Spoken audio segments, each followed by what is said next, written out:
कारण खताचं प्रमाण जास्ती आणि पाणी जास्ती राहिल्यामुळे निचरा झाला नसल्यामुळे उन्हाळ्यात त्याचं पाण्याचं बाष्पीभवन होऊन तर क्षार वाढत गेला आणि ह्या जमिनी नापीक होत गेल्या. मार्केटिंग सुरुवातीला करत असताना फार मोठ्या अडचणी आल्या. तर इथे सगळ्यात मोठा प्रॉब्लेम सध्या क्षारपड जमिनीचा आहे आणि याच्यावरती तुम्ही बरंच काम केलेलं आहे, अजूनही करता आहात. या दृष्टीतनं काही शास्त्रज्ञांना बोलून घेतलं, त्यांच्याशी अभ्यास केला, चर्चा केली आणि मग आमच्या लक्षात आलं की जर पद्धत काढून पाणी निचरा होत नाही, मग आम्ही बंदिस्त पाईपलाईन करून सगळ्या शेताचं पाणी काढून बाहेर काढायचं, नदीत सोडायचं अशा कल्पनेत आम्ही सुरू केलं. ते सगळं सक्सेस झाल्यानंतर आमच्या तालुक्यातील 17 गावामध्ये 17 संस्था स्थापन करून त्याच्या माध्यमातून 10,000 एकर निचरा प्रणाली केली आणि आज त्याचं उत्पन्न 70 टन 80 टन अशा पद्धतीने यायला लागलेलं आहे. पण इथल्या तालुक्यातल्या या मतदारांनी तुम्हाला मतदान करावं आणि निवडून द्यावं असं तुम्हाला का वाटतंय? तर आमच्या तालुक्यातला विकास वेगवेगळ्या आकारात करता येणार आहे. आमच्या तालुक्यामध्ये कॅन्सर पीडितचं प्रमाण पण जास्त आहे, ते प्रमाण कसं कमी करता येईल हे बघण्याची दृष्टी असेल, क्षारपड मुक्त करण्याच्या दृष्टी असेल, शेतकरी कर्म वाढवण्याच्या दृष्टी असेल, शेतकऱ्यांच्या मुलांना शेतीकडे कसं वळवता येईल ते बघण्याची दृष्टी असेल. शिरोळ तालुक्यामध्ये अनेक विद्यार्थ्यांचा बेसिक शिक्षणाचा तर प्रश्न सोडवलेला आहेच तुम्ही, पण उच्च शिक्षण सुद्धा त्यांना घ्यायचं आहे आणि तिथून जागतिक स्पर्धेमध्ये त्यांना उतरायचं आहे. पण माझ्या दृष्टिकोनातून शिक्षणाची ही थिअरी झाली, पण प्रॅक्टिकल त्यांना मार्गदर्शन होणं गरजेचं आहे. अजूनही 20,000 एकर अजून आमच्या तालुक्यातले क्षारपड मुक्त करण्याचं काम राहिलेलं आहे. याच्यासाठी मी निवडणुकीला उभं राहिलोय आणि ते आमदार झाल्यानंतर गव्हर्नमेंटकडून सपोर्ट घेऊन हे मुक्त करण्याच्या दृष्टीने माझे प्रयत्न आहेत आणि हे भविष्य करून मी या आमदारकीच्या ह्याच्यात उतरलेला आहे. तर पक्षाशी एकनिष्ठ असणारा माणूसच जनतेशी सुद्धा एकनिष्ठ राहू शकतो ही खात्री बाळगायला काही हरकत नाही.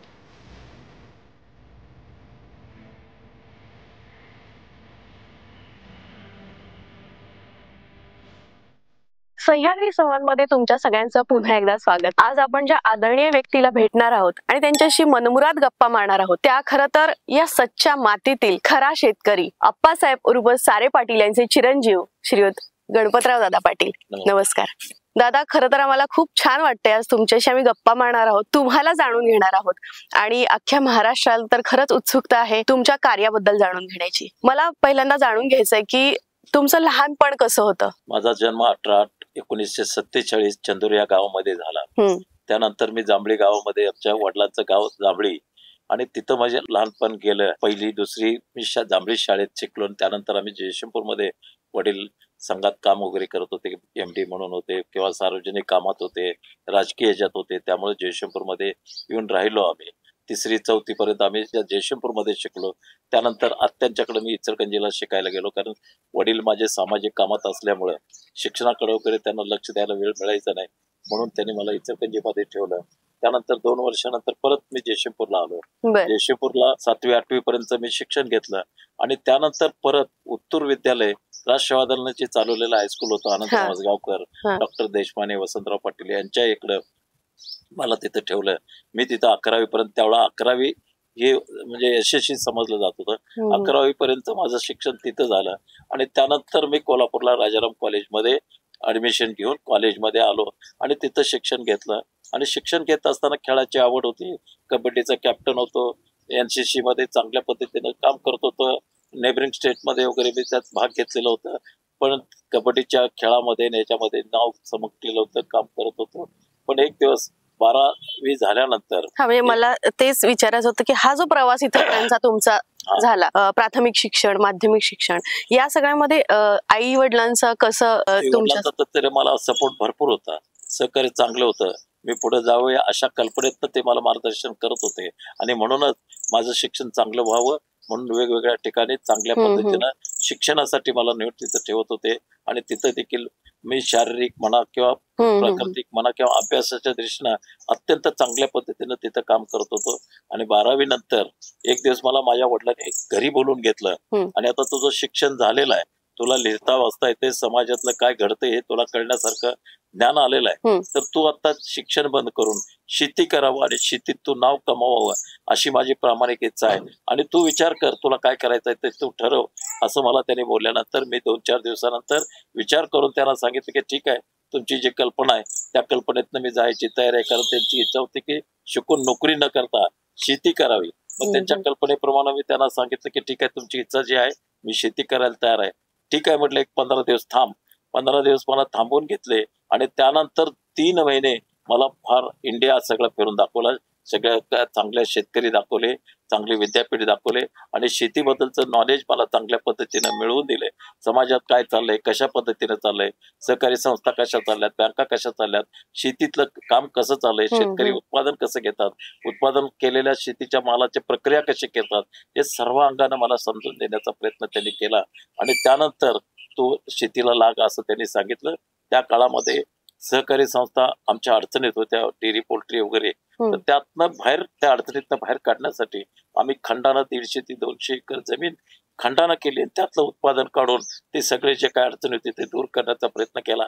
आणि त्यानंतर मी इथं द्राक्षबागेला सुरुवात केली. पहिले अर्धा एकर द्राक्षबाग सुरू केली, त्यानंतर चिक्कू बाग होते, आंबा बाग होते, नारळाचे होते. अशा पद्धतीने टप्प्याटप्प्यानं करत मी पुढे घेतलं. त्यानंतर ऊसाचं उत्पादन पण चांगल्या पद्धतीनं मी 100 टनाचं उत्पादन त्या काळात घेतलेलं आहे.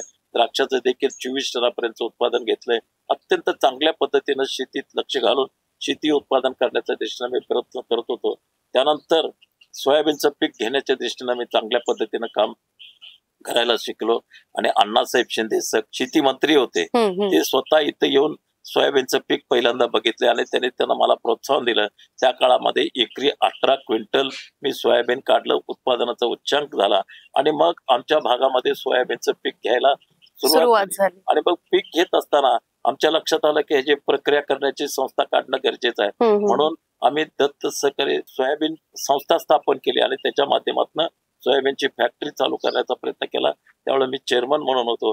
पण काही अडचणी आल्या, बँकेकडनं काही अडचणी आल्या, आर्थिक अडचणी निर्माण झाल्या आणि सहकारामध्ये ज्या पद्धतीनं काम करायला लागते त्या पद्धतीनं त्याचं काम करता येत नव्हतं.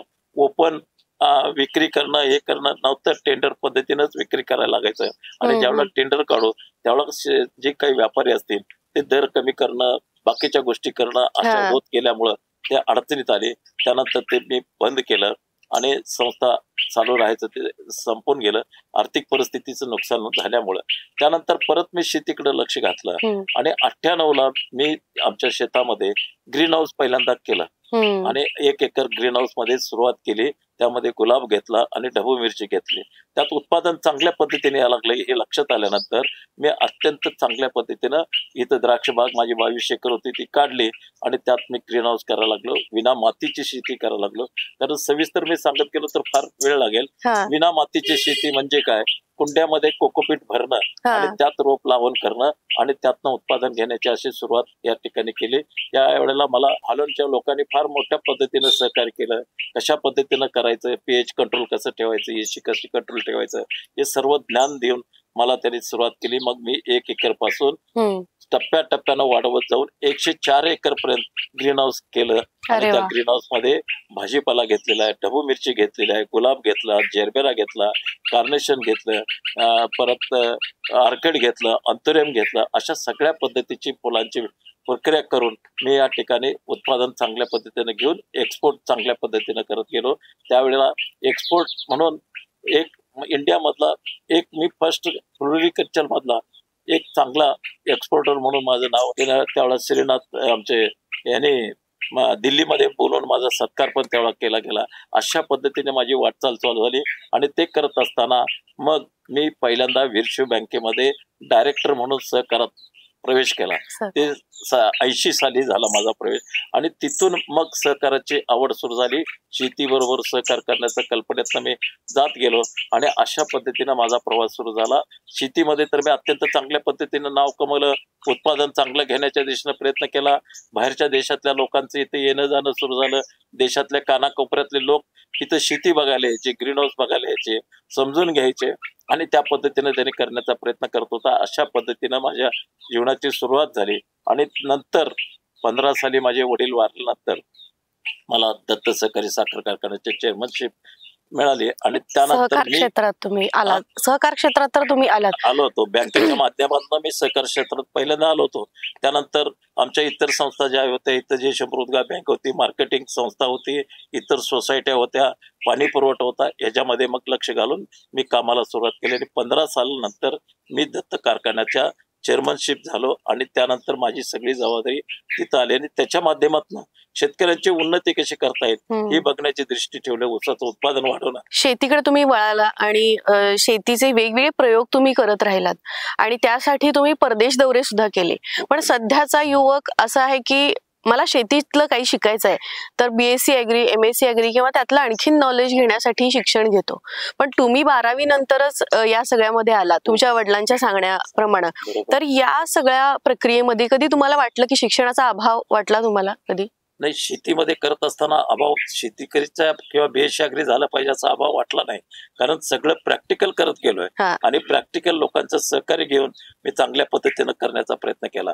पण ज्यावेळेला फॉरेन मध्ये गेलो त्यावेळेला जरा जाणवलं की शिक्षणाचा अभाव. त्यांच्याशी बोलत असताना, इंग्रजीमध्ये बोलत असताना थोडंसं मोडकं तोडकं माझं राहणार, त्याचा अभाव तिथं जाणवत गेला. पण शेती करत असताना प्रॅक्टिकल नॉलेज जास्ती घेतलं असल्यामुळं मला त्यात कुठं अभाव जाणवलेला नाही. फॉरेन मध्ये गेल्यानंतर मला थोडंसं जाणवलं. कॅलिफोर्नियाला गेलो, इस्रायलला गेलो, हॉलंडला गेलो. तिथं मला ह्या चर्चा करत असताना किंवा त्यांच्याकडे विषय समजून घेत असताना मला अडचण वाटत होते.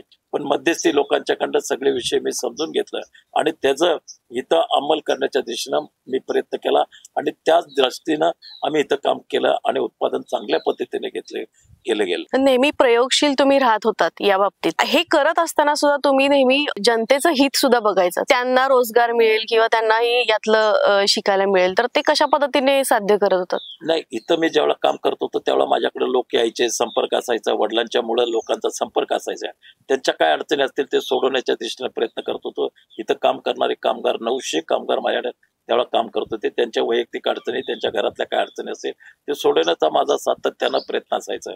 पण वडील माझे राजकारणात आणि समाजकारणात असल्यामुळे त्यांचा लोकांचा संग्रह फार मोठा होता आणि त्याचा फायदा मला मिळत गेला आणि त्या लोकांच्या संग्रहामुळे त्यांचे काय अडचणी असतील, त्यांच्या काय व्यथा असतील ते समजून घेऊन त्यातनं मार्ग काढण्याची दृष्टी ठेवून मी पुढे जात गेलो. त्यामुळे लोकसंपर्क माझा पण वाढत. जोपर्यंत सारे पाटील साहेब होते तोपर्यंत तुम्ही फार सहकारामध्ये किंवा इकडे लक्ष नव्हतं, तुमचं शेतीमध्ये प्रचंड लक्ष होतं. तर अशा या सगळ्या गोष्टींमध्ये बरीच लोक त्यांना भेटायला येत असतील मोठी. तर त्यांनी तुमच्या कार्याचं अशा कोणत्या लोकांनी कौतुक केलं, आले स्वतःहून? आता स्वतःहून आले. शरद पवार साहेब स्वतःहून इथं आले. त्यांना कळलं की मीना मातीची शेती मी करतोय हे बघण्यासाठी पवार साहेब स्वतः येऊन गेले. राहुल गांधी पण स्वतः इथे येऊन गेले. कितीतरी असे आमचे मुख्यमंत्री आमच्या महाराष्ट्रातले येऊन गेले, मंत्री लोक येऊन गेले, बाहेरच्या प्रांतातले देखील लोक अत्यंत चांगल्या पद्धतीने बघण्यासाठी इथे येत होते. उत्तरांचल मधले लोक देखील आले. ह्या भारतातल्या कानाकोपऱ्यातले लोक इथे येऊन बघत होते आणि ते कौतुक करून जात होते आणि समजून पण घेत होते. मार्ग काढण्याच्या दिशेनं फॉरेनचे लोक पण यायचे आणि त्या व्यापारी दृष्टिकोनातून ते लोक येत होते. पण त्यांच्याकडनं देखील मला मार्गदर्शन मिळत होतं. मला फायदा त्यांच्या पद्धतीनं चांगल्या पद्धतीनं झाला गेलेला. शेतीमध्ये वेगवेगळे प्रयोग करत असताना तुम्हाला फुल शेतीकडे तुम्ही वळलात आणि ही आज खरं तर अखंड देशामध्ये तुमची फुल शेती खूप चर्चेमध्ये आहे. तर याकडे कसे वळलात आणि तुम्हाला कसं लक्षात आलं की यामध्ये यश आहे? प्रत्येक वेळा नवीन काहीतरी करण्याची माझी दृष्टी होती, आधुनिकतेच्याकडे जाण्याची दृष्टी माझी होती. त्यामुळं मी द्राक्ष बागेत चांगल्या पद्धतीनं उत्पादन घेतलं, आंब्यामध्ये घेतलं, फळबागेमध्ये घेतलं, ऊसात घेतलं, भातात घेतलं, सगळ्या अंगानं गव्हामध्ये वगैरे सगळ्या पद्धतीनं उत्पादन घेण्याचा प्रयत्न करत असताना ज्यावेळेला मी हॉलंडला गेलो, इस्रायलला गेलो, कॅलिफोर्नियाला गेलो त्यावेळेला माझ्या लक्षात आलं की फुल शेती देखील एक ग्रीन हाऊस मध्ये चांगल्या पद्धतीनं होऊ शकतं. माझ्या वडिलांनी पहिल्यांदा दत्त कारखान्यावरती अर्धा एकर ग्रीन हाऊस केलं आणि तिथं उत्पादन घ्यायला त्यांनी सुरू केलं. ते बघितल्यानंतर माझ्या लक्षात आलं की पहिल्यांदा आपण 1 एकर इथं करून बघूया. फुल शेती चांगल्या पद्धतीनं करण्याच्या दृष्टीनं गेलो. पहिल्यांदा आम्ही इथं जरबेरा केला 1 एकर मध्ये आणि त्याचं उत्पादन चांगलं यायला लागलं, त्याच्या मार्केटमध्ये डिमांड यायला लागलं आणि त्याचे पैसे पण चांगले मला मिळायला लागल्यानंतर टप्प्याटप्प्यानं मी वाढवत गेलो. गुलाब वाढवला, जरबेरा वाढवला, कार्नेशन घेतलं. अशा पद्धतीनं टप्प्याटप्प्यानं मी उत्पादन वाढत गेलो आणि त्यात मला यश येत गेल्यामुळं मी त्याचं वाढवण्याच्या दिशेनं घेत गेलो. पहिल्यांदा 1 एकर, 2 एकर, 5 एकर, नंतर 10 एकर, नंतर 20 एकर असं करत मी 104 एकर पर्यंत गेलो आणि हे सगळं फुलाचं उत्पादन बघितल्यानंतर ते टिकवण्यासाठी कोल्ड स्टोरेज करणं गरजेचं आहे. म्हणून या ठिकाणी कोल्ड स्टोरेज केलं. जवळजवळ 10,000 पर्यंतची फुलं त्या मी कोल्ड स्टोरेज मध्ये ठेवू शकतो अशा पद्धतीचं निर्माण केलं. पॅकिंग रूम तयार केलं आणि पॅकिंगची सिस्टीम पण चांगल्या पद्धतीनं समजून घेऊन एक्सपोर्ट करण्याच्या दिशेनं आम्ही पुढे जात गेलो. मार्केटिंग सुरुवातीला करत असताना फार मोठ्या अडचणी आल्या. मी फुलाचा गुच्छ घेऊन दिल्लीमध्ये असेल, मुंबईमध्ये असेल, बेंगलोरमध्ये असेल, 5 स्टार हॉटेलमध्ये स्वतः घेऊन तिथं जात होतो आणि हे माझी फुलं आहेत तुम्हाला इथं लागतात का बघा, मार्केटमध्ये जात होतं. पण त्यांनी सांगितलं की तुम्ही डायरेक्ट आम्ही तुमच्याशी घेऊ शकत नाही, याला मध्यस्थ असलं पाहिजे. अशा पद्धतीनं ते सांगत गेल्यामुळं मग दिल्लीतले, मुंबईतले, पुण्यातले, गोव्याचे आणि कर्नाटकातले व्यापारी शोधून मी त्यांच्या माध्यमातून सुरू केलं आणि हे सुरू करत असताना लोकल मार्केट झालं. मग एक्सपोर्टसाठी सुरू केलं आणि एक्सपोर्टमध्ये जास्तीत जास्त माझा माल जपानमध्ये जायला लागला, हॉलंडमध्ये जायला लागला आणि त्याच्यातनं मला उत्पादन चांगलं मिळायला लागले, पैसे चांगले मिळायला लागले आणि त्यामुळे माझी गती वाढत गेली आणि मी उत्पादनक्षम आणि क्वालिटीचं सगळ्यात महत्वाचं जर मी काय केलं असेल तर फुलं क्वालिटीची काढायची, चांगली काढायची आणि पॅकिंग अत्यंत चांगल्या पद्धतीनं करून मार्केटिंग करण्याच्या दृष्टिकोनातून गेलो. आम्ही इथं मार्केटिंग ऑफिसर नेमला आणि सकाळी 9 ते 12 वाजेपर्यंत मार्केटिंग करायचे, रेट ठरवून घ्यायचे आणि त्या पद्धतीनं पॅकिंग करून संध्याकाळी सगळीकडे डिस्पॅच करायचं. अशा पद्धतीचं काम आमचं चांगल्या पद्धतीनं चालू होतं आणि त्यात यश आलं आणि त्यामुळं देशातल्या कानाकोपऱ्यातले लोक येऊन बघायला लागले आणि देशात एक नाव झालं, श्रीवर्धन बायोटेक हे नाव झालं. श्रीवर्धन बायोटेक हे नाव काय, ही इमारत माझ्या वडिलांनी यशवंत जोशींसाठी खास बांधली होती आणि यशवंत जोशी इथं आले होते त्या उद्घाटनला.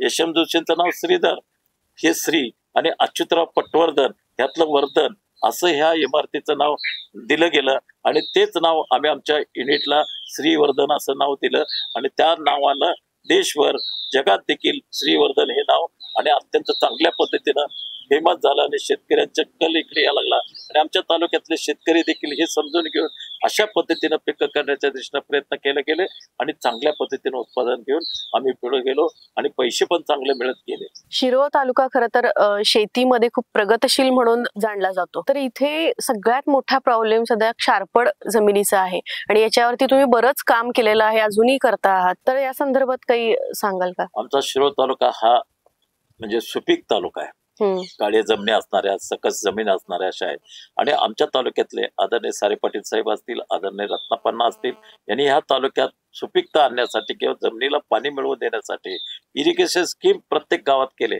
आणि त्यामुळं पाण्याची उपलब्धता भरपूर झाली आणि त्या काळामध्ये शेतकऱ्यांना पाण्याचं नियोजन माहित नव्हतं, त्यामुळं पाणी ज्यादा द्यायचे आणि खत ज्यादा द्यायची आणि निचरा प्रणाली कंप्लीट बंद झाल्यामुळं इथं पाणी साचून राहिल्यामुळं क्षाराचं प्रमाण वाढत गेलं. कारण खताचं प्रमाण जास्ती आणि पाणी जास्ती राहिल्यामुळं, निचरा झाला नसल्यामुळं उन्हानं त्याचं पाण्याचं बाष्पीभवन होऊन तिथं क्षार वाढत गेलं आणि ह्या जमिनी नापीक होत गेल्या. ज्यावेळेला आमच्या एक लक्षात कधी आलं, आम्ही कारखान्याच्या माध्यमातून शेतकऱ्यांना आव्हान केलं की 100 टन ते 150 टन उत्पादन काढण्यासाठी तुम्ही प्रयत्न करा आणि दत्त कारखान्याच्या माध्यमातून आम्ही बियाण्याची उपलब्ध करून देतो, खतं देतो, मशागत कशी करायचे, औषधं कशी, याचं सगळं मार्गदर्शन देतोय आणि त्यासाठी जवळजवळ 600 लोक त्यात भाग घेतल्यानंतर आमच्या लक्षात आलं की पीक ज्यावेळेला निघालं त्यावेळेला 100 टन कोणाचं निघालं नाही.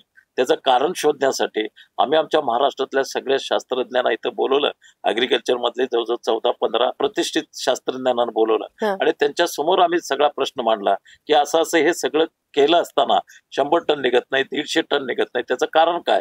जवळजवळ 2 तास 3 तास आमची चर्चा सगळी झाली पण त्यातनं निष्कर्ष काय निघाला. मग शेवटी एका शास्त्रज्ञानं आम्हाला विचारलं की तुम्ही माती परीक्षण केंद्र तुमच्यामध्ये आहे, या माती परीक्षणचे रिपोर्ट आम्हाला जरा दाखवा आणि जवळजवळ 118 गावातल्या कार्यक्षेत्रातलं मातीचं पण नमुन्याचे आम्ही त्यांना रिपोर्ट दिला आणि त्यावेळेला तिथं लक्षात आलं की आमच्या जमिनीतला सेंद्रिय कर्ब 1% तरी पाहिजे पण 0.23 आहे आणि त्यामुळे तुमचं उत्पादन येत नाही. कारण ते सगळं समजून घेतल्यानंतर मग त्याच्यावर उपाय शोधायसाठी आम्ही चालू केलं. पहिल्यांदा आम्ही जमिनीतला सेंद्रिय कर्ब कसा वाढवायचा या अनुषंगाने अभ्यास करून शेतकऱ्यांना मार्गदर्शन द्यायला लागलो आणि त्या निमित्तानं मी शेतकऱ्यांच्या शेतावर जायला लागलो, फिरायला लागलो आणि फिरत असताना लक्षात आलं की सेंद्रिय कर्ब कमी का झाला, तर ह्या जमिनीमध्ये पाणतळता आहे, ह्या जमिनी क्षार झालेल्या आहेत, ह्या जमिनीतला निचरा प्रणाली बंद झालेला आहे आणि त्यामुळं ह्याच्यात सेंद्रिय कर्ब कमी झालं. मग आम्ही त्याचा अभ्यास करायला लागलो, या जमिनीतलं पाणी कसं काढायचं, निचरा प्रणाली कशी करायची आणि क्षार पडलेल्या जमिनी मुक्त कसं करायचं या दृष्टीतनं काही शास्त्रज्ञांना बोलून घेतलं, त्यांच्याशी अभ्यास केला, चर्चा केली आणि मग आमच्या लक्षात आलं की चर पद्धत काढून पाणी निचरा होत नाही. कारण काही काळ 2 वर्ष 3 वर्ष गेली की ती चर मुजती, त्याच्यात तण वाढतं आणि त्यामुळे निचरा होत नाही. मग आम्ही बंदिस्त पाईपलाईन करून सगळ्या शेतातलं पाणी काढून बाहेर काढायचं नदीत सोडायचा, अशा कल्पनेतून आम्ही सुरू केलं आणि शास्त्रज्ञांची मीटिंग घेतली, बैठक घेतली आणि शेतकऱ्यांना समजावून सांगायला प्रयत्न केला.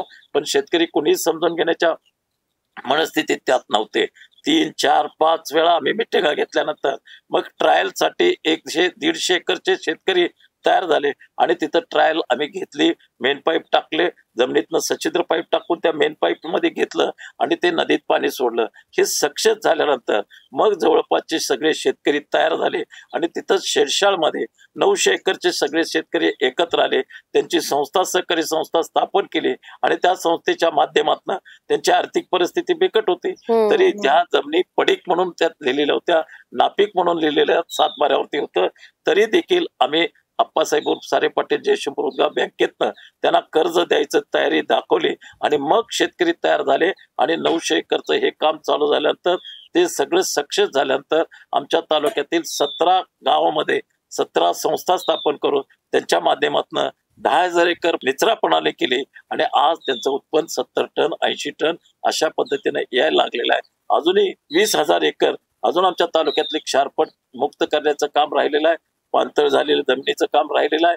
ह्याच्यासाठी मी निवडणुकीला उभं राहिलोय आणि ते आमदार झाल्यानंतर गव्हर्नमेंटकडनं सपोर्ट घेऊन हे मुक्त करण्याच्या दृष्टीने माझे प्रयत्न आहेत आणि हे भविष्य करून मी या आमदारकीच्या ह्याच्यात उतरलेला आहे. शिरोळ तालुक्यामध्ये सध्या कारखान्यातर्फे ऊस विकास कार्यक्रम राबवला जातोय, त्यांचं उत्पादन वाढावं यासाठी, तर त्याबद्दल काय सांगाल? आम्ही दत्त कारखान्याच्या मध्ये माती परीक्षण केंद्र आपण स्थापन केलेलं आहे. पहिल्यांदा माती तपासून घेणं, मातीमध्ये अन्न घटक कुठले आहेत ते बघणं आणि कमी पडलेले असतील तेवढं पिकाच्या स्वरूपात देण्याच्या दिशेनं प्रयत्न करून आम्ही 150 टन 200 टनापर्यंत शेतकऱ्यांनी कसं जायला पाहिजे हे सांगितलेलं आहे. त्याच्या आधी मी प्रॅक्टिकल स्वतः माझ्या 5 एकर शेतामध्ये ऊस उत्पादन प्रयोग करण्याचा प्रयत्न केला आणि सुपर केन नर्सरी तयार केली आणि स्वतःच बियाणाचं हे करून घेतलं, फाउंडेशन बियाणं आणलं आणि त्यापासून तयार केलेल्या ऊसाच्या ह्याच्यात माझ्या स्वतःच्या 5 एकर जमिनीमध्ये एकरी 146 टनापर्यंत उत्पादन ॲव्हरेज मध्ये निघालं. आणि मग मी शेतकऱ्यांना सांगत गेलो की अशा पद्धतीनं तुम्ही करत गेला तर तुमचं उत्पादन वाढतंय आणि 150 टन ते 200 टनाचं उत्पादन कसं करता येतंय ही बघण्याची दृष्टी देण्याचं काम आम्ही केलेलं आहे. पहिल्यांदा त्यांना सांगितलं मशागत कशी करायची, रोपाची निवड कशी करायची, बियाणं फाउंडेशन आणायचं. आदल्या दिवशी समजा पुढच्या वर्षी 1 एकर ऊस जर करायचा असेल तर 1 एकर साठी जेवढे ऊस लावतात तेवढे ऊस न घेता या वर्षी 3 ऊस फाउंडेशनची घ्यायचे आणि त्यात ऊसापासून रोपं तयार करायचे आणि पुढच्या वर्षी 1 एकर ऊसाची लागण होऊ शकते हे तंत्र आम्ही दिले. सुपर केन नर्सरीमुळे 21व्या दिवशी रोप लावता आलं आणि त्यातनं ऊसाचं उत्पादन वाढत निघालं. आता आमच्यातला एका भागातला शेतकरी 170 टनापर्यंत उत्पादन एकरी घेतलेलं आहे आणि अशा पद्धतीनं शेतकऱ्यांना मार्गदर्शन करत निघालोय. माती परीक्षण केल्यानंतर त्या मातीमध्ये काय घटक आहेत काय नाही याचं मार्गदर्शन दिलं जातंय आणि त्या अनुषंगानं प्रयत्न करून शेतकरी उत्पादन वाढीसाठी प्रयत्न करतात. सातत्यानं आम्ही कारखान्याच्या माध्यमातून शेतकऱ्यांना मार्गदर्शन देण्याचा प्रयत्न करतोय. प्रत्येक वर्षी महिना 1.5 महिना आम्ही प्रत्येक भागात प्रत्येक गावात जाऊन शेतकऱ्यांना मार्गदर्शन देतोय. रोपं कशी तयार करायला पाहिजे, बियाणं कसं घेतलं पाहिजे, खताचं प्रमाण कसं वापरलं पाहिजे, पाण्याचं परीक्षण करून घेणं हे देखील आम्ही सांगितलंय. कारण आम्ही जमिनीमध्ये जी खतं टाकतोय ती खतं त्या पिकांना उपलब्ध करून घेतलेत की नाही हे बघण्यासाठी प्रयत्न करून पाण्याचं परीक्षण करून घेतोय. भरणी ऊसाची भरणीच्या वेळेला आणि त्यावेळेला आमच्या लक्षात येतंय की घातलेल्या खतातलं काही अन्न त्या पिकाला मिळालं नाही. मग ते कसं द्यायचं, मग स्प्रे वाटे द्यायचं काय, पाणी ड्रीप असेल तर ड्रीप वाटे द्यायचं काय, पाणी वाटे द्यायचं किंवा भरणीच्या वेळा खतं जादा वापरायची. अशा पद्धतीचं सगळ्या अंगानं पाणी परीक्षण, पाणी परीक्षण आणि माती परीक्षण करून आम्ही शेतकऱ्यांना मार्गदर्शन देतोय आणि त्यामुळं उत्पादन वाढीसाठी चांगला त्याचा उपयोग झालेला आहे.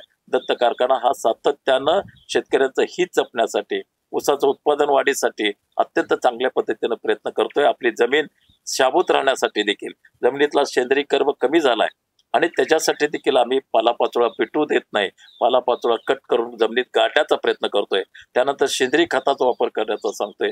देशी गाईचा शेणाचा मुताचा याचा वापर करून त्या जमिनीतलं जीवाणू वाढवण्याच्या दिशेनं प्रयत्न करणं अशा सर्व अंगानं प्रयत्न करत असताना आज 0.23चा सेंद्रिय कर्ब असलेला 1% सेंद्रिय कर्ब नेलेला आहे आणि आज शेतीतलं उत्पादन वाढीसाठी अत्यंत चांगला त्याचा उपयोग होत निघालाय. म्हणून कारखान्यानं पहिलं क्षारपड मुक्त करणं, सेंद्रिय कर्ब जमिनीतला वाढवणं, उत्पादन वाढवणं आणि जमीन शाबूत ठेवणं या सर्व अंगानं काम करून विकास साधण्याचा प्रयत्न करतोय. आदरणीय सारे पाटील साहेब आणि पहिल्यापासून या शेतकऱ्यांचा विकास कसा होईल ही दृष्टी त्यांनी बघितली आणि त्याच दृष्टिकोनातनं मी काम करण्याचा प्रयत्न करतोय आणि दत्त कारखान्याच्या माध्यमातून ऊस विकास अत्यंत चांगल्या पद्धतीनं चाललेला आहे. उत्पादन चांगलं वाढतंय. आम्ही त्यासाठी ऊस विकास एक डिपार्टमेंट वेगळं ठेवलंय. त्याच्यामध्ये जी काही 50-60 मुलं आम्ही नेमलेत ते प्रत्येक शेतकऱ्यांच्या बांधावर जातात, शेतकऱ्यांना मार्गदर्शन देतात, खतं कशी घातली पाहिजेत, काय करायला पाहिजे, औषध कशी मारायला पाहिजेत, कुठले मारले पाहिजेत, या सर्वांगांना मार्गदर्शन देऊन जास्तीत जास्त उत्पादन वाढीचा दिशेनं आमच्या कारखान्याचा प्रयत्न आहे. मला वाटतं यामुळे खूप मोठा तरुण वर्ग सुद्धा शेतीकडे वळायला तयार आहे. वळा लागलाय. आता खूप मोठ्या प्रमाणात शेतकऱ्याची मुलं शेती करायला आणि चांगल्या पद्धतीनं उत्पादन घ्यायला लागतात. आम्ही आमच्या तालुक्यात आता प्रत्येक वर्षी पूर येतोय आणि पूर आल्यानंतर नदीकडेला जी ऊस आहेत ती ऊस सगळी मात्री होऊन जातात, शेतकऱ्यांचं नुकसान होतंय. त्यासाठी देखील आम्ही काही नियोजन करायचा प्रयत्न करतोय की ऊसाचं पीक न घेता पूर येऊन गेल्यानंतर भाजीपाला घ्या, बीट सारखे प्रयोग करणे आणि त्याच्यापासून उत्पादन ऊसाच्या पेक्षा जास्ती कसं वाढेल हे बघून त्यांना मार्गदर्शन देण्याचा प्रयत्न आम्ही करतोय. भाजीपाला करायला लावल्यानंतर त्यांना मार्केटिंगची सोय करून देणं, एक्सपोर्टसाठी काय करता येते काय बघणं, अशा सर्वांगाने विचार करून त्याच्यावर मार्ग काढण्याचा प्रयत्न आमचा सातत्यानं चालू आहे.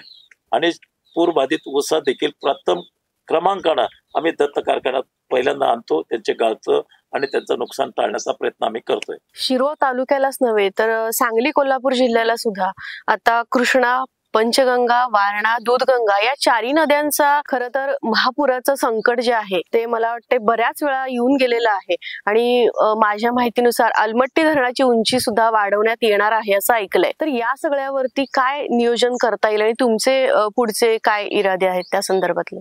आता आमच्या तालुक्यात बघितलं तर 20 वर्षामध्ये जवळजवळ 5 ते 6 वेळा पूर येऊन नुकसान फार मोठ्या प्रमाणात झालेलं आहे आणि त्यासाठी सरकारनं जवळजवळ 3,000 कोटीची उपलब्ध केलेली आहे की ह्याचं सुधारणा करण्याच्या दृष्टीनं. आणि हे करून घेण्यासाठी आदरणीय आमदार बंटी पाटील साहेब याला सातत्यानं प्रयत्न करतात. शासनामध्ये त्याची मांडणी करून याचा निराधार कसं करता येईल हे बघण्याच्या दृष्टीने त्यांचे प्रयत्न सातत्यानं चालू आहेत. मी तिथे गेल्यानंतर अलमट्टी धरणाची उंची वाढवू नये अशा दृष्टीनं प्रयत्न करणार आहे.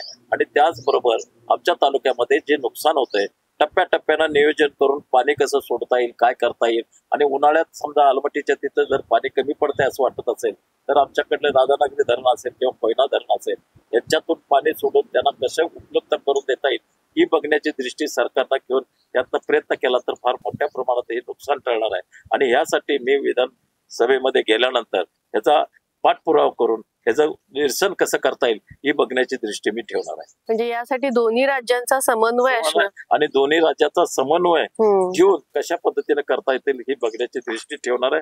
आणि त्याच पद्धतीने काम करायचा विचार माझा सातत्यानं राहील. कारण प्रत्येक वेळेला पूर आला की आमच्या तालुक्यातलं तरी फार मोठं नुकसान होतंय. कारण कृष्णा आणि पंचगंगेचं संगम कुरुंदवाड आणि नरशिंहवाडीच्या तिथं आहे आणि त्यामुळे सगळ्याच भागात पाण्याची फुगवटा येऊन सगळीकडेच नुकसान होत आहे.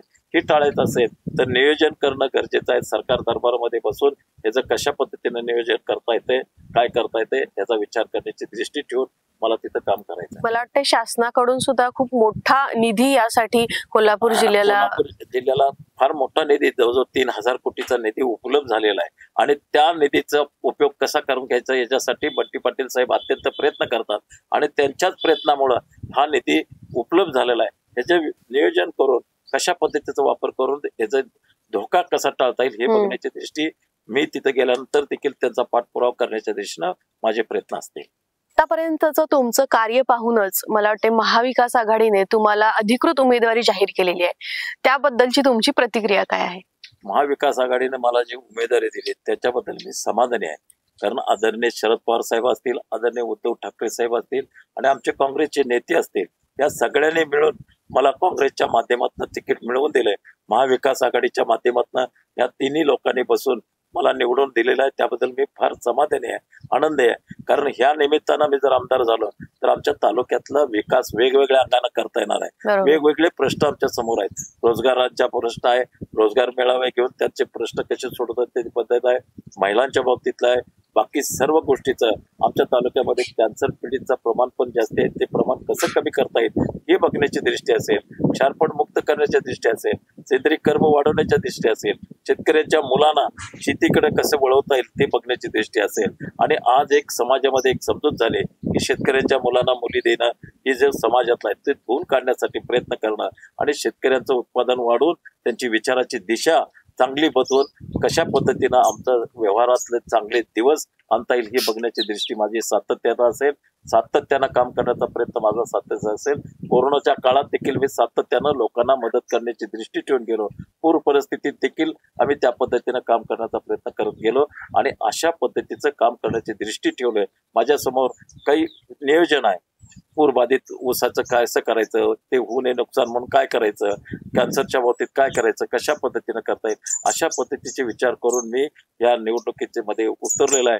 मला यश आले तर मी नक्की याचा विकास कशा पद्धतीनं करायचं याचं प्लॅनिंग करून मी पुढे जाणार आहे. आणि यासाठी सगळे जे काही मोठे नेते लोक आहेत त्यांचं मार्गदर्शन घेऊन मी पुढे जाण्याची दृष्टी ठेवलेला आहे. कारण ह्या महाविकास आघाडीचे हे 3 जे प्रमुख लोक आहेत त्यांनी मला ही जी उमेदवारी दिल्याबद्दल त्यांना मी मनापासून धन्यवाद देतोय आणि त्यांनी माझ्यासाठी विचार चांगला करून काम करण्याच्या दिशेनं प्रयत्न चालू ठेवलेला आहे. शिरोळ तालुक्यामध्ये अनेक विद्यार्थ्यांचा बेसिक शिक्षणाचा तर प्रश्न सोडवलेला आहेच तुम्ही, पण उच्च शिक्षण सुद्धा त्यांना घ्यायचं आहे आणि तिथून जागतिक स्पर्धेमध्ये त्यांना उतरायचं आहे. तर यासाठी त्यांच्या शिक्षणासाठी म्हणा किंवा त्यांच्या करिअरसाठी काय उपाययोजना आपण राबवलेली आहे? आमच्या शिरोळ तालुक्यामध्ये शिक्षणाचे ग्रेड चांगल्या पद्धतीने आहे. इथं शिक्षण चांगले मिळतात, चांगल्या चांगल्या संस्था आहेत आणि ते वैचारिक लेवलनं शिक्षण देण्याचा प्रयत्न त्यांचा सातत्यानं चालू आहे. पण माझ्या दृष्टिकोनातून शिक्षणाची ही थिअरी झाली, पण प्रॅक्टिकल त्यांना मार्गदर्शन होणं गरजेचं आहे.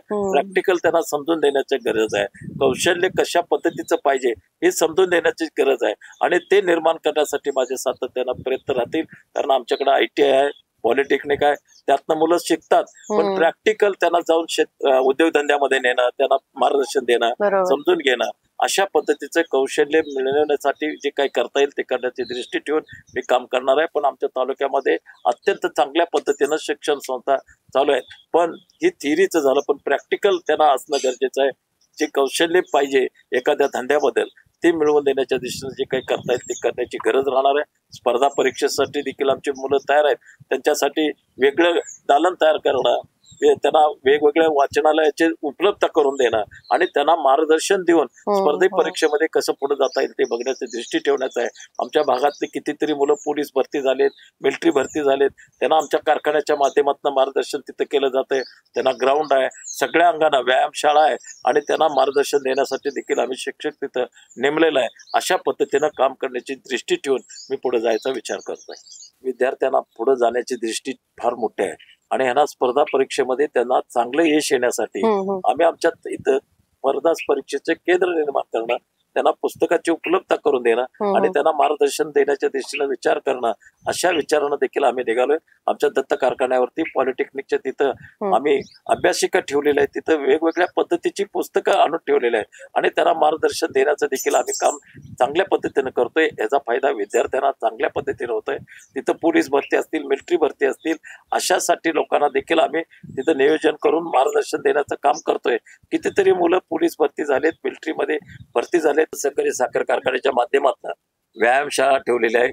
मुलींना कुस्तीचे देखील तिथं प्रॅक्टिकल दिलं जातंय आणि ह्याच विद्यार्थी आमच्या शाळेतील एक विद्यार्थी अमृता पुजारी म्हणून मुलगी आज महाराष्ट्र केसरी अशा पद्धतीनं नाव कमवलेलं आहे. देश लेवलवरती देखील काम करते, ऑलिम्पिक स्पर्धेत देखील जाण्याची तयारी तिनं ठेवून काम करते आणि त्यांना मार्गदर्शन देण्याचं काम आमचं सातत्यानं फॅक्टरीच्या माध्यमातून चालू आहे. आपल्या तालुक्यातले अनेक विद्यार्थी तरुण हे कौशल्य तर घेतात, तुम्ही ज्या पद्धतीने सांगितलं मगाशी की त्यांना वेगवेगळ्या क्षेत्रातलं मार्गदर्शन तुम्ही करताय, ते कौशल्य शिकवताय. पण हे सगळं शिक्षण घेतल्यानंतर आज तो विद्यार्थी पुणे, मुंबई अशा मेट्रो सिटीज मध्ये जातोय.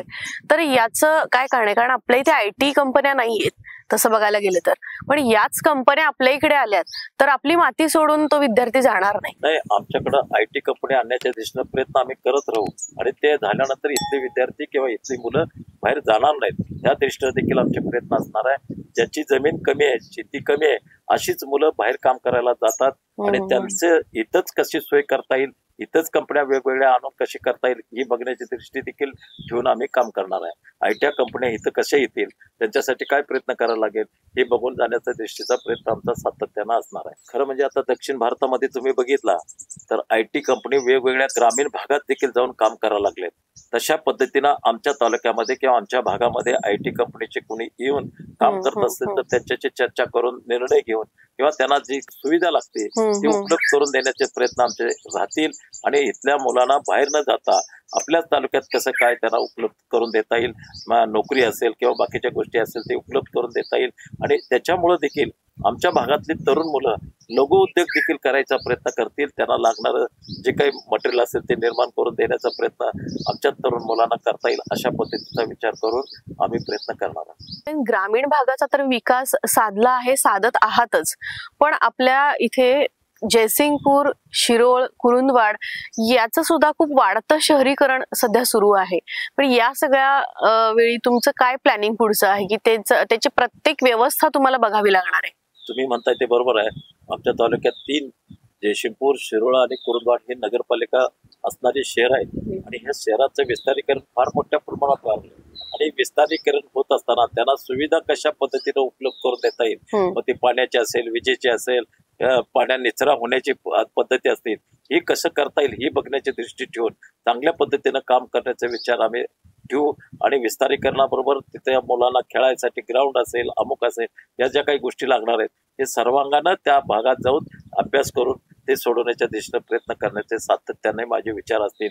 प्रामुख्यानं पाणी, आरोग्य, निचरा होणं पाण्याचं आणि वीज ह्या सगळ्या प्राधान्याने देण्याच्या दृष्टीनं मोठ्या कालावधीसाठी विचार करून प्रयत्न करण्याचा विचार माझा सातत्यानं असेल. शहरामधलं पाण्याचा निचरा होण्यासाठी भुयारी गटाची गरज आहे, ती करण्यासाठी प्रयत्न माझे सातत्यानं असतील. त्याच्यावर विचार करून बाहेर पाणी कसं निघून जाता येईल, पाणी पावसाळ्यात देखील स्वच्छ शहर कसं राहील ही बघण्याची दृष्टी ठेवून मी काम करण्याचा विचार सातत्यानं करत राहील. आतापर्यंत तुमचं कार्य प्रेरणादायी तर आहेच, अनेक तरुणांना ते मार्गदर्शन ठरतंय, पण याच तरुणांना तुमचा संदेश असेल? आमच्या तालुक्यातले जे तरुण मुलं आहेत, शेतकऱ्यांची मुलं आहेत, त्यांनी शेती करावं, चांगल्या पद्धतीनं शेती करून उत्पादन करावं. ज्यांना शेती नाही किंवा ज्यांना उद्योगधंद्याशिवाय किंवा ह्याच्याशिवाय काही करता येणार नाही असं ज्यांना वाटतंय त्यांनी उद्योगधंदा करणं, नोकरी चांगली करणं आणि विचाराची दिशा स्वच्छ ठेवून आपला कारभार चांगल्या पद्धतीने करावा अशा तरुण मुलांच्याकडं माझी अपेक्षा आहे. महाविकास आघाडीने तुम्हाला उमेदवारी जाहीर केलेलीच आहे, पण इथल्या तालुक्यातल्या या मतदारांनी तुम्हाला मतदान करावं आणि निवडून द्यावं असं तुम्हाला का वाटतंय? मी माझ्या स्वतःच्या कुटुंबामध्ये अत्यंत स्थिर आहे, व्यवस्थित आहे. माझ्या निवडून आल्यानंतर माझ्या स्वतःच्या हितासाठी मी कुठल्याही पद्धतीचं काम करणार नाही. समाजातील सर्व लहान थोर घटकांसाठी मी अत्यंत चांगल्या पद्धतीनं काम करेन. विद्यार्थ्यांच्यासाठी, मुलांच्यासाठी, नोकरीच्या संदर्भात असेल, उद्योगधंदा निर्माण करून देण्याच्यासाठी असेल, महिलांचं विस्तारीकरण कसं करता येईल किंवा त्यांचे सबलीकरण कसं करता येईल या दृष्टीतनं असेल, शेती सुधारण्याच्या दृष्टीनं असेल, उद्योगधंदा करणाऱ्यांना सहकार्य करण्याच्या भूमिकेतनं असेल, व्यापाऱ्यांना सहकार्य करण्याच्या भूमिका असतील आणि सातत्यानं मी लोकांच्यासाठी काम करण्याची दृष्टी ठेवून राहणार आहे. कुठल्याही पद्धतीची माझी अडचण नाही. मध्यरात्री देखील माझ्याकडे कोणी आलं तर मी काम करण्याची दृष्टी ठेवून यात उतरलेलं आहे. कारण माझं स्वतःसाठी आता काही नाही, मी जे करेन ते समाजासाठी, समाजातील लहान थोर सर्व घटकासाठी जातपात न बघता मी अत्यंत चांगल्या पद्धतीनं काम करण्याचा विचार राहील. मी आतापर्यंत काँग्रेस पक्षाकडंच काम करतोय. कुठल्याही पद्धतीनं मी माझा पक्ष बदलण्याचा कधी विचार केला नाही. कुठल्याही दृष्टिकोनातून बदल करण्याची दृष्टी पुढे पण राहणार नाही. अशा चांगुलपणानं सर्व समाजातील लहान थोर घटक असतील, जातीपातीचा विचार न करता सर्वांना सामावून घेऊन सर्वांना संयुक्तिक होईल असं काम करण्याची दृष्टी ठेवून मी पुढे जाणार आहे. यासाठी मला मतदारांनी निवडून द्यावं आणि मला काम करण्याची संधी द्यावं एवढंच या ठिकाणी मी सांगतो. माझ्या जीवनात मी जे घडलोय आई वडिलांच्यामुळे आणि माझ्या वडिलांच्यामुळं मला समाजामध्ये कसं वागायचं, काय करायचं सगळ्या अंगानं त्यांनी मला शिक्षण दिलंय आणि धाडसानं तू करतोस, तू चल, मी तुझ्या पाठीशी आहे असं सांगत गेल्यामुळं मी ग्रीन हाऊस असेल, शेती असेल, समाजातलं काम असेल, त्यांच्या प्रेरणेनं, त्यांच्या मार्गदर्शनानं करण्याची दृष्टी घेतलेली आहे. माझ्या त्यांच्या सहवासामुळं मला एच.एम. जोशी साहेब असतील, नानासाहेब गोरे असतील, मधु दंडवते असतील किंवा सेवा दलातले इतर सगळे लोक असतील किंवा काँग्रेस पक्षातील जे काही मोठे नेते असतील त्यांचा सहवास झाला. आदरणीय शरद पवार साहेबांचा सहवास झाला. कुठलेही मी नवीन शेतीतला प्रयोग करत असेल तर पवार साहेब यायचे, बघायचे आणि माझ्या पाठीवर थाप मारून पुढे चल म्हणायचे. अशा पद्धतीचं सगळं घडत गेले. हे माझ्या वडिलांच्यामुळे घडले आणि त्यांनी जे मला दिशा दिले त्या दिशेनं काम करण्याच्या दृष्टीने मी आता समाजात काम करत निघालोय. त्यांनी समाजाकडे बघण्याची त्यांची दृष्टी सगळ्यांना सामावून घेऊन जाणार, सगळ्यांना न्याय देणं, कुठल्याही पद्धतीचं भेदभाव न करण्याची दृष्टी त्यांची होती. त्याच दृष्टिकोनातून मी आता काम करण्याचा विचार करून पुढे निघालेला. मगाशी तुम्ही ज्या पद्धतीने सांगितलं की मी अत्यंत समाधानी आहे आणि मला वाटते म्हणूनच आम्ही जेव्हा जेव्हा तुमची भाषणं ऐकतो तेव्हा तुम्ही कुणावरही टीका टिप्पणी न करता तुम्ही कशा पद्धतीने विकास साधणार आहात फक्त हेच आज सांगत आलात. आणि खरं तर यातूनच लक्षात येतंय की तुमचा दुसरा कुठलाच हेतू नाही समाजाचा विकास घडवण्याशिवाय. टीका टिप्पणी करून कुठलाही माणूस मोठा झालेला नाही आणि मला त्या पद्धतीनं करायचं नाही. मला समाज घडवण्यासाठी किंवा समाजाचं काम करण्यासाठी विचाराची दिशा ठेवून चालायचं. टीका टिप्पणी केलं तर कोणी काहीच होऊ शकत नाही. त्यातनं चांगल्या गोष्टी निघत नाहीत. चांगल्या गोष्टी निघायच्या असतील तर विचाराच्या दिशेनं काम करण्याची विचार पाहिजे. अशा पद्धतीनं जाण्याचा मी विचार करतोय आणि समाजाला सगळ्यांना अंगानं सामावून घेऊन त्यांना मदत करण्याची दृष्टी ठेवून मी पुढे जातोय. दुसऱ्यावर टीका टिप्पणी करून त्यांचं महत्व कमी करून देण्यापेक्षा टीका टिप्पणी न करता माझे विचार समाजाला समजून देऊन माझी उंची वाढवण्याच्या दिशेनं माझे सातत्यानं प्रयत्न असतील, सातत्यानं काम करण्याची दृष्टी ठेवण्याचा विचार माझा असणार आहे. सध्या क्षणाक्षणाला निष्ठा बदलणारे लोक महाराष्ट्रात दिसत आहेत आपल्याला. तर तुम्हाला कधी असं वाटलं का की आपल्याला सत्तेत यायचंय तर कधी पक्ष बदलावा किंवा असा काही निर्णय घ्यावा? असं कधीच मला वाटलं नाही. कारण माझ्या वडिलांच्या तर ज्या काही संस्था आहेत त्या चांगल्या चालवणं आणि समाजाचं हित साधणं आणि हे काम मी करत असताना मला त्यात यश येत गेलं असल्यामुळं सत्ता बदलण्याचा आणि निष्ठेचा प्रश्न आहे माझा. त्यामुळे मी बदलण्याचा विचार केलेला नाही आणि त्या पद्धतीने कुठे गेलेलो नाही. काँग्रेसवरती निष्ठा ठेवूनच मी काम करत निघालोय आणि कुठल्याही प्रकारची मला अडचण आली नाही. काम करण्यामध्ये सर्वांचं सहकार्य मिळत गेलेलं आहे आणि मी माझं काम अत्यंत खंबीरपणानं चांगल्या पद्धतीनं मग ते कारखानदारीचे असेल, इतर संस्थेचे असेल, शेती बाबतीत असेल, सामाजिक काम असेल, या सगळ्या गोष्टी माझ्या चांगल्या पद्धतीने चालत असल्यामुळं मला असा बदल करण्याचं कधी आवश्यकता वाटली नाही आणि करावं असं कधी वाटलं नाही. मला वाटतं पक्षाशी एकनिष्ठ असणारा माणूसच जनतेशी सुद्धा एकनिष्ठ राहू शकतो ही खात्री बाळगायला काही हरकत नाही. असं हा जनतेनं ठरवायचं आहे. कारण मी पक्ष कधीच बदलला नाही, विचार कधी बदललेला नाही आणि जनता देखील मी कधी त्यांचे प्रतारणा कधी केलेली नाही आणि करणार पण नाही.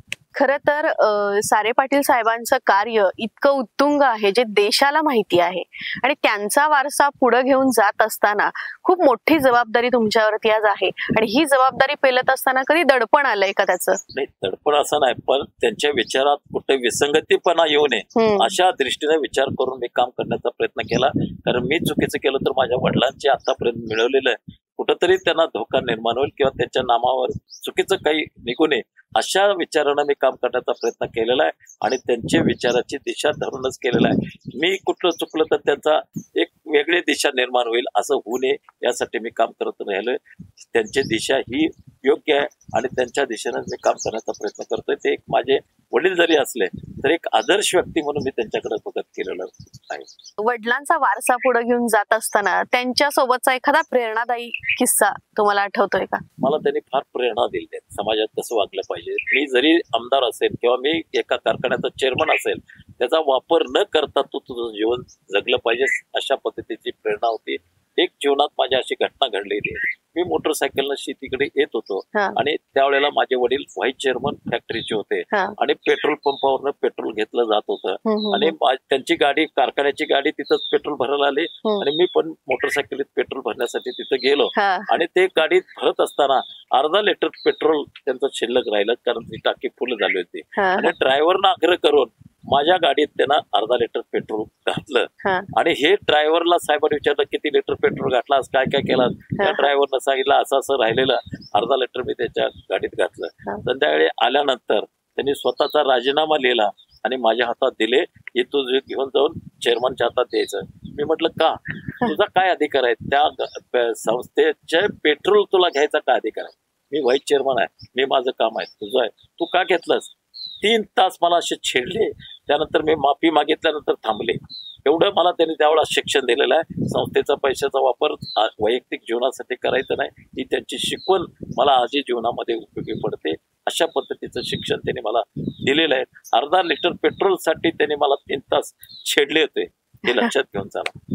ही शिक्षण मला त्याने दिलेलं आहे. सध्या आपण जे काही पिकवतोय, जे खातोय, त्याच्यातलं पोषण मूल्य खूप कमी होत चाललेलं आहे आणि यासाठी तुम्ही माझ्या माहितीप्रमाणे देशी वाणाचा प्रयोग केलेला आहे, तर तो काय आहे? मी सांगतो, आमच्या तालुक्यामध्ये जे कॅन्सर प्रमाण वाढत गेलेलं आहे, आहारामधलं जी सात्विकता पाहिजे ती कमी झालेली आहे आणि सात्विकता कमी झाली असल्यामुळं आणि हे आपण जे काही संकरित बियाणं करतोय किंवा भाजीपाला करतोय त्याला औषध आणि खताचा वापर जास्ती करावा लागतोय आणि त्यामुळं त्याच्यावरती इफेक्ट होतोय. म्हणून आम्ही सगळ्या अंगाने अभ्यास केल्यानंतर सेंद्रिय शेती करण्याच्या दिशेने आम्ही पहिला प्रयोग केला आणि सेंद्रिय शेती करण्यासाठी लोकांना प्रवृत्त केलं की रासायनिक खताचं प्रमाण कमी करा, औषधाचं प्रमाण कमी करा.